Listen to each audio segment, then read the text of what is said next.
Feeling in my nose. Are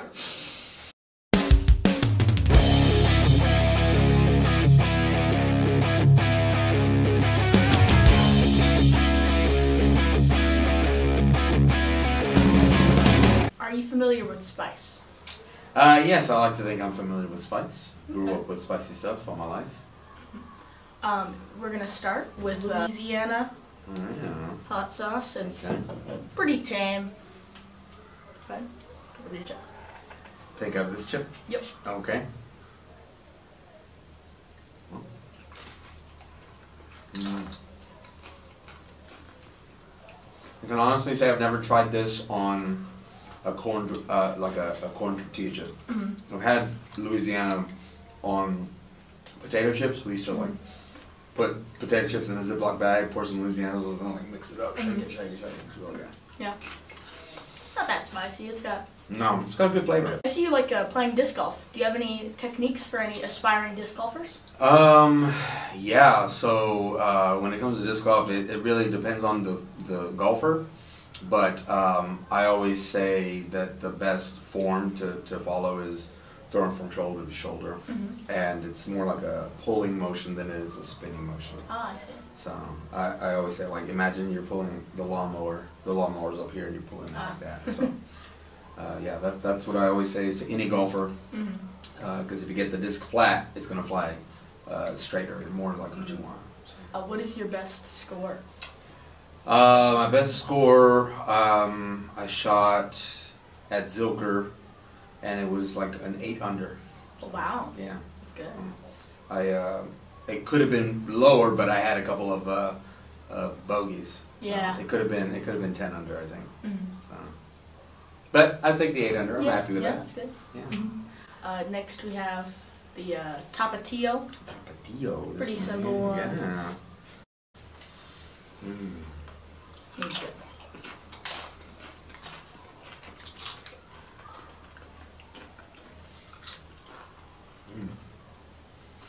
I like that one a little bit better. Yeah. My mom used to put some of that with some of the salsa that she would make. That's more Good like spice. That's more like home. Yeah. As a performer, what is your favorite part about being in the play? My favorite part about being in any play is being on stage in any moment, whether it's like a happy moment or a sad moment, and you can just feel that the audience is in there with you. Of course, like the sadder moments are more memorable. Yeah. You know, I love looking out and seeing somebody crying because of something that I said or did. And it's like, yeah, that's me know that I'm right on, and that's very rewarding. That's one of my favorite moments. Like Thisbe's death. Like Thisbe's death, yeah, that was fun. That was a lot of fun, and especially in that particular play, Midsummer, because it's so outside of everything else. The whole play is, you know, comedic, and so to break it down and have the audience go from ha ha ha to like, wait a minute, this person's having real emotions up there. Yeah, I love doing that for my audience. Well, we've taken on the first two. Okay. Next we have the salsa col. Yeah, I can say I've never had that. Yep. It's pretty tame. Okay.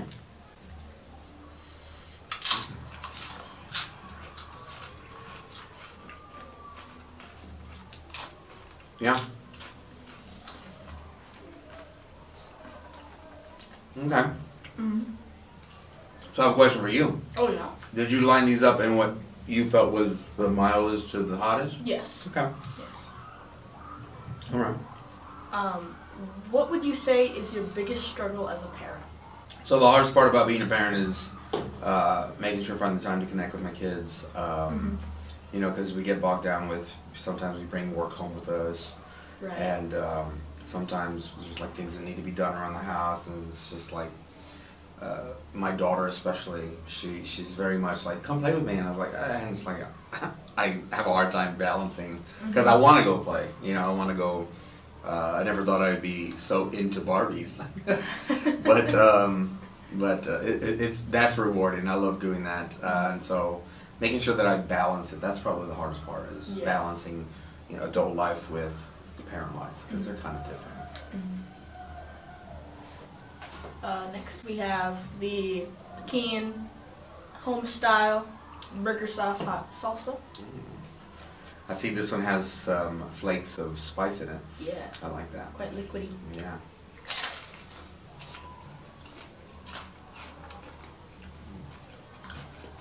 I like that one. It's kind of got some tang to it. Yeah. When we first opened it, it smelled like soil. Yeah? Yeah. I like that one a lot. Bikini. Yeah. I'm going to have to remember that one. What made you decide to teach martial arts?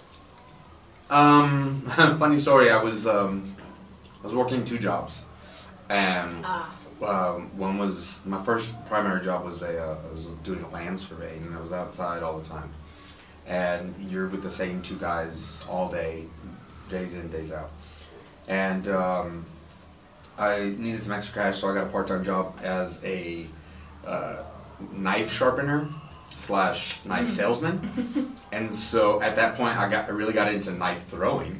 Oh. And I discovered that the International Hall of Fame for knife throwing is located in South Austin. Oh wow. And so and it doubles as a martial arts studio. And I met the guy who was the president of IKTHYF. His name was Mike Bainton. And he is a grandmaster in martial arts, and he and I just hit it off, and he was like, "Why don't you come work for me?" And I was like, "I don't know anything." He's like, "Well, I'll teach you." And so that's kind of what got me into teaching martial arts. That's where I discovered, like, I'm pretty good at teaching something, to helping people understand something. Came naturally to me. So it just so happened that it was martial arts. And I also taught like knife throwing classes, things like that. But that's what got me into teaching martial arts. My former boss. He just liked my work ethic, and we hit it off.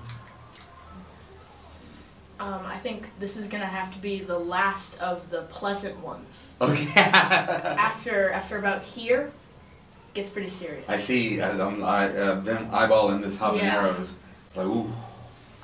Here we have some Valentina. Some people might recognize it.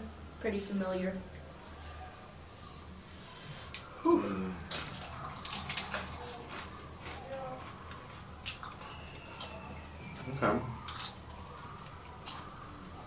That's good. I don't think I've ever had Valentina. Oh yeah. That's pretty good. It ramps up as it goes along. Yeah. Yeah, there's definitely an afterglow. But good. What would you say to a student who hasn't made it into a play that they would have wanted? Well, that's always tough. It always hurts my heart to have to tell somebody no. And I never really had to do that till I came here to Canyon Vista. So I had to learn how to perfect that, or not perfect it, but just get proficient at it. And so it always depends on case by case. Some people, what I find, the commonality is a lot of kids just don't believe in themselves. And so they hold back and they're reserved. And it's like in theater, you just got to be like, if you're going to make a mistake, make a big mistake. Be bold and make that mistake. And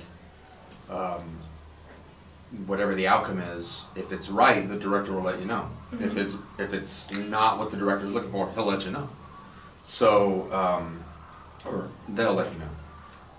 So it always case by case to somebody who wants to be in a show, and it's like, oh, it's not this time, but I really like that.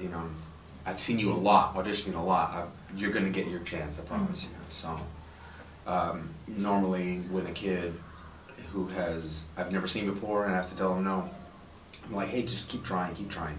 If it's a kid that I have seen a lot of, what I do is when I'm picking my next show, I'm like tailoring it so that there's a wide variety of characters, so that this kid that's been trying can get a chance. So that's something I look for.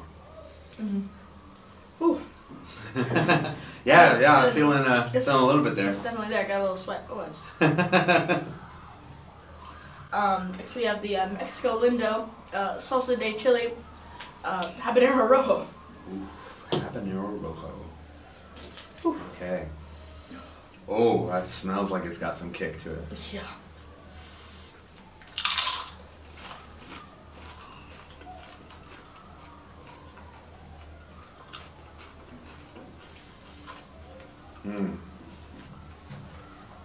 Yeah, you weren't lying. That's kicking up a notch. Yeah.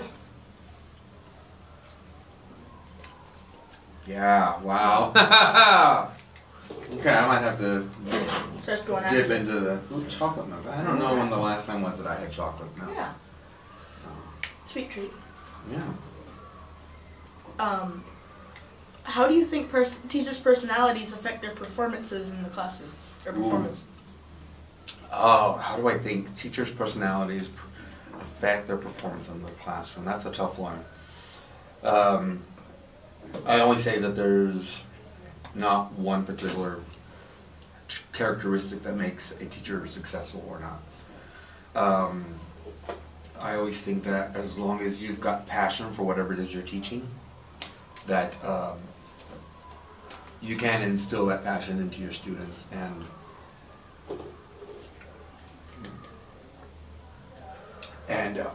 help them to see. And if anything, even if you don't reach all your students with whatever it is you're teaching, but you share that passion for your subject with them, they at least learn to acknowledge that you're passionate about something. And hopefully in the future they find their passion. So, ooh, that one kicks. My mouth is on fire. Yeah, it's getting there for me too.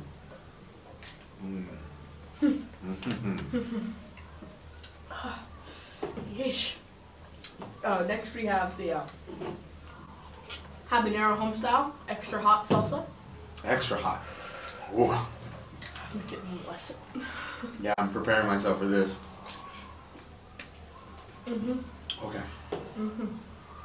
Ready? It's a lot.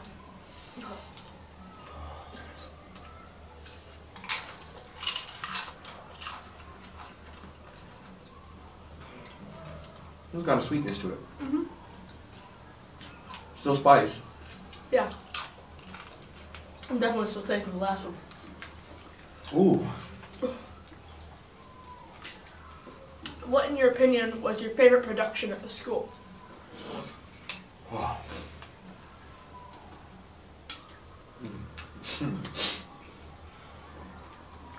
I have to say, my favorite production at the school was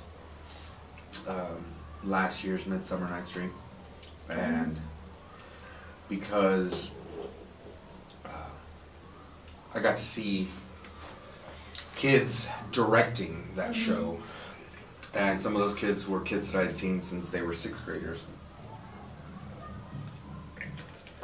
And then they were 8th graders directing, and so it was very rewarding for me because I was able to just hand it off, and they took ownership of it, and they really shined. And so it was like full circle for me. There was one moment during auditions where we're going into auditions, and it's me at the center next to the camera. I got directors to my left, directors to my right, and they're all with their laptops taking notes. And so many talented kids came in and auditioned, and they were all like racking their brains, and they're like, oh my gosh, I think we were like 50 kids in out of like 200 kids that auditioned. And we were 50 kids in, and I said, what do y'all think about double casting?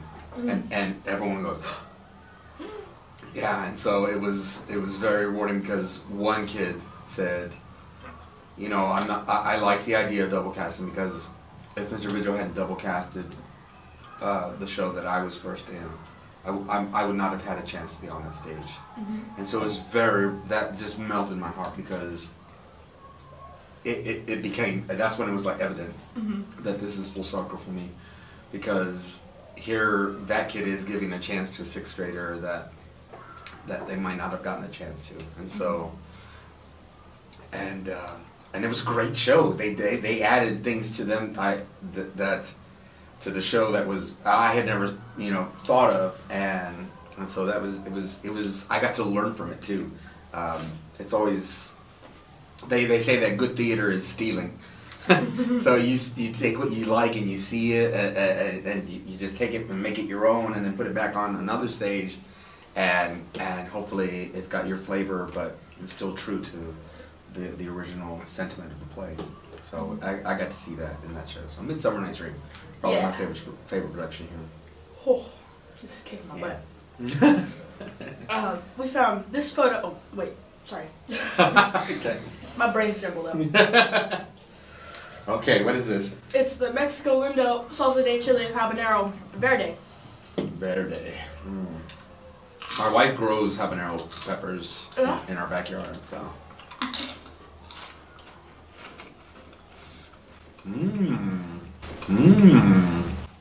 Yeah.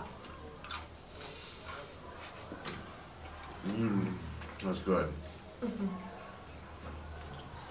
We found this photo on your Facebook. Okay. And we would like you to explain the events of this. Okay, so this is a photo from when I was in the production called A Tuna Christmas.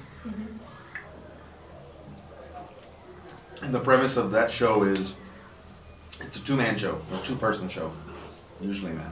It was written by men. And between the two, they play 22, 24 characters.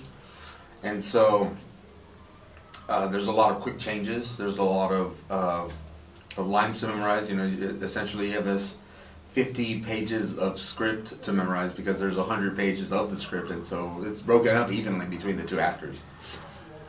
And this one is, so my co-star was, his name is Armichael Clinkscale, and a very talented actor. I enjoy working with him. And this is, we were playing the characters, Helen, I won't say her last name, and my character was Inita Goodwin. So, kind of a play on words with names, and I always think of Bart Simpson calling Moe's when I think of their names.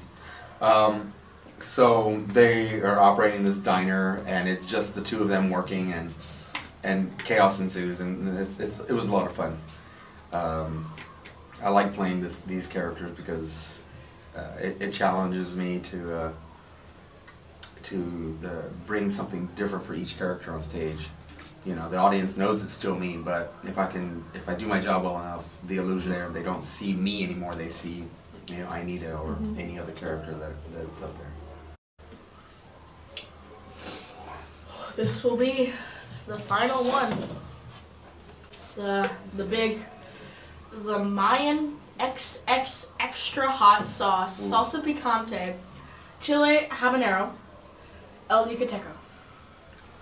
I don't know, I botched that. No, you got it pretty good. Yeah. El Yucateco. Oh man, habaneros. What is it with those things? What do they got against the world? As you can see, it's a gray sauce. Yeah, very dark. That's how you know it's scary. It's gonna. Oh, it's on the. We checked the Scoville level for this, and this is a 7,000. Wow. Okay. Okay. Cheers. Cheers.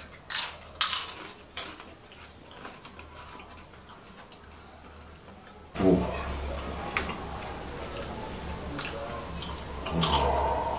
Okay.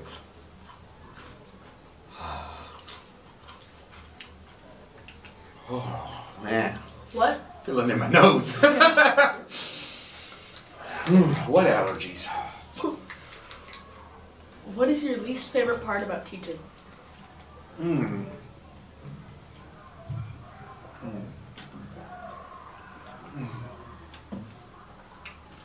So, my least favorite part about teaching, that's a tough one because I can't I can't think of anything that I don't like about my job. Even like on the worst days with the worst students, I always see it as an opportunity to grow and learn for myself, to grow and learn about the student. They say that there's this saying that goes, bad behavior is communicating. And so even kids that are misbehaving or acting out in class, they might be going through something, you know. And it's sometimes the curriculum becomes less important than the personal skills that we should learn at times like that. So even on the worst days with the worst behaving kids, I still love my job because I see it as an opportunity to help that kid.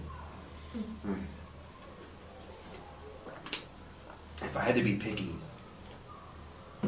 this is really picky. I got it. The worst part, the thing that I don't like about my job is that I have to take theater, which I love doing, and I have to take it to a competition. And it's so difficult because art is subjective, and there's no way to tell, you know, which play is better than another play. I feel like that's, you know, to try and put a number value on that is very difficult. I think that's evident in the scores that I've received several times when we go to competition. I received like a 5-2-5, so which means that one judge thought we were 5th place, one judge thought we were 2nd place, and another judge thought we were 5th place. So that just goes to show that, you know, it's all about somebody's filters and what they're going through, what their day is like. So all of that affects how you view a show. And to me, theater is supposed to be something that we hold up the mirror to life and, ooh. Yeah. Oh, indigestion. Yeah. We hold up the mirror to life, and somebody's supposed to be either entertained or educated through theater. Either they're entertained about, you know, something this character's going through and they can relate to that. Or to educate is like, man, that's an interesting way to deal with this set of emotions. And I have those emotions a lot, maybe I could try a new thing. You know what I mean? So that's the essence of theater for me. And so to take it to a competition is kind of like, it's just distasteful. You know what I mean? Yeah. So that would be my least favorite part of my job, is knowing that I have to take kids to compete. And then if we don't do well, it's like I have to find a way to explain to them that, you know, that not that they did a bad show, but it just wasn't received. Which is probably the hardest thing for any new thespian, is to say, like, why wasn't it received? And that's so hard to explain because it's not just one thing. Dependent on the person. It depends on the audience, yeah, exactly. So it's like, and you don't know the audience. And you're supposed to get up there and become vulnerable on stage and having people watch you. And you hope that you make that connection. And so if you don't make that connection, it's fine. But if you don't make a connection and you get a bad score for it, that's worse, you know. So that's honestly why I don't teach high school. It's because you have to compete, and that's not my bag. I'd rather be here at middle school where it's like, where we show that a variety of people can fall in love with theater, you know, both acting and technical work. And that's where it's at for me. That's why I'm here at middle school. So. Ooh. I guess that concludes our interview. I guess, yeah. Well, thank you for doing this. I appreciate this. This was fun, and it cleared up my sinuses. Whew. And did not clear up everything else. Okay. What was was your favorite? Ooh. Which one was my favorite? This one tastes like home. That one? Yeah, this one reminds me, because I know my mom would splash some of that in there.